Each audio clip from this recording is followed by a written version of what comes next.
Hey folks, welcome to Gradual Steps to Knowing Partial Fractions.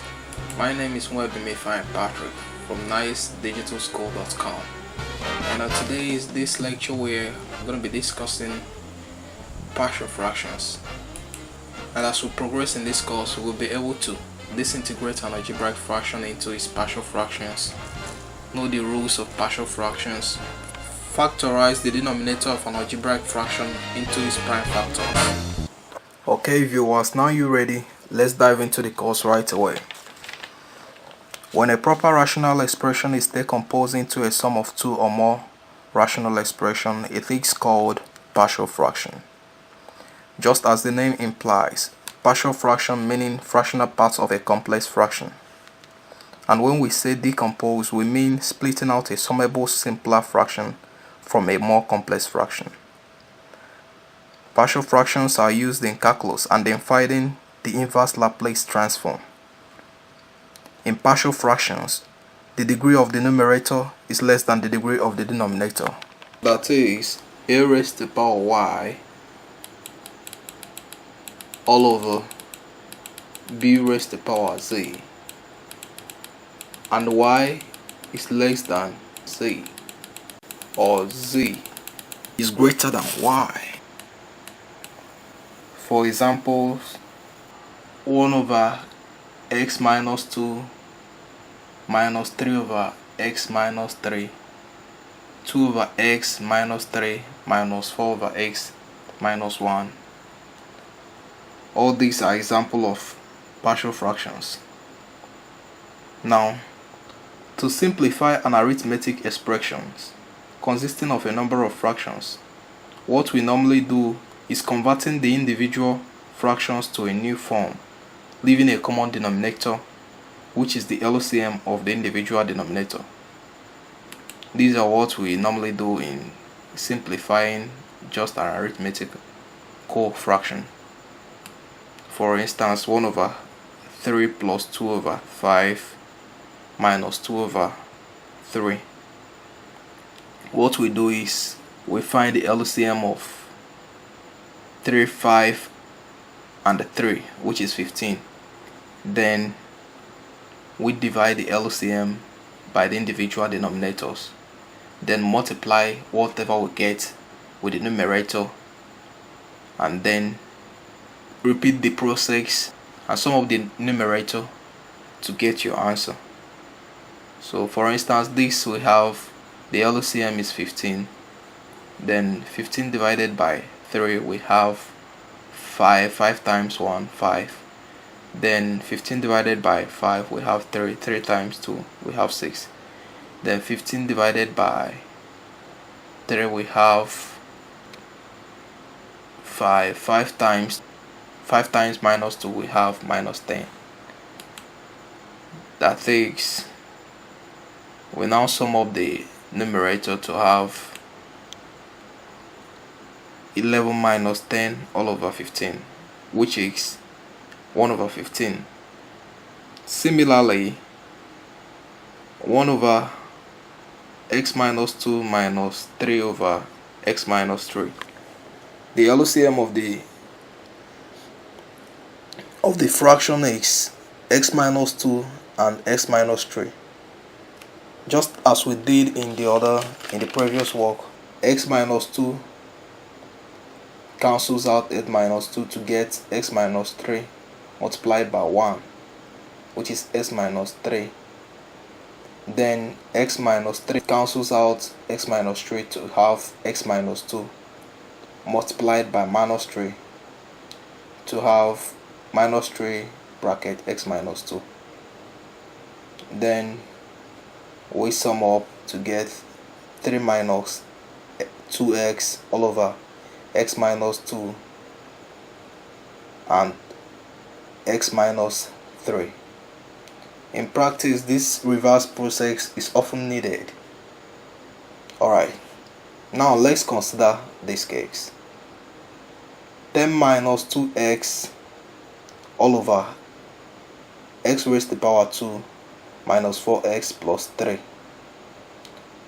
To split the above complex fraction into partial fraction, we first factorize the denominator into its prime factors. Just as we do in quadratic equations, we factorize to get a simpler factors. What we do is we find two numbers in such a way that their sum will give us the coefficient of the second term. When the two numbers are multiplied together, it will give us the third term. So in this case, what we have is x minus 1 and x minus 3. Then in this equation equals x in bracket minus 3 and x minus 1. Then we have this now, 10 minus 2x all over x raised to the power 2 minus 4x plus 3 equals 10 minus 2x all over x minus 3 in bracket and x minus 1. We now assume that each simpler factor in the denominator gives a rise to a single partial fraction. That is, we assume that 10 minus 2x all over x minus 3 in bracket and x minus 1 equals p all over x minus 3 plus q all over x minus 1. And where p and q are constants, we shall now show you this assumption by finding the values of p and q.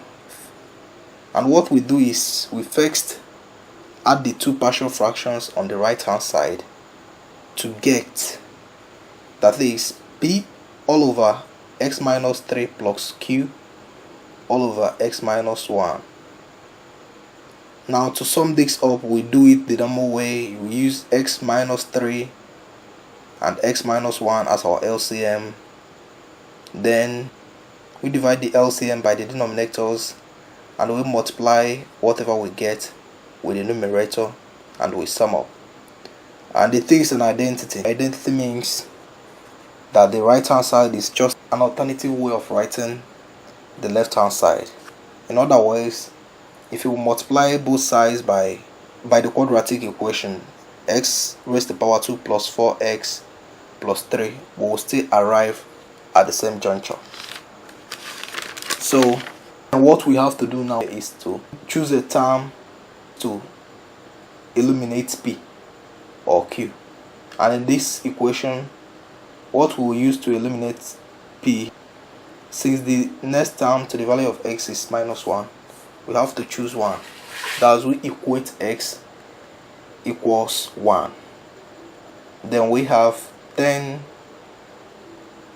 minus 2 in bracket 1 equals p in bracket 1 minus 1 plus q 1 minus 3. Now this 0 is eliminated out because 1 minus 1 is 0 and 0 times p is equally 0. Now p is eliminated. Now we have 10 minus 2 equals minus 2q. Then we have 8 equals minus 2q. Then our q now equals minus 4.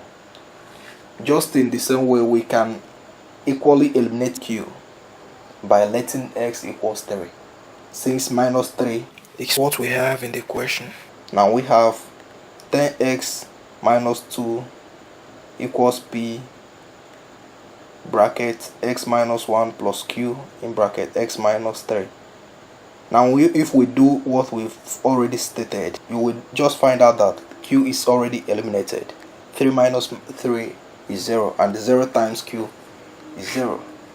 So we now have 10 minus 6 equals 2p.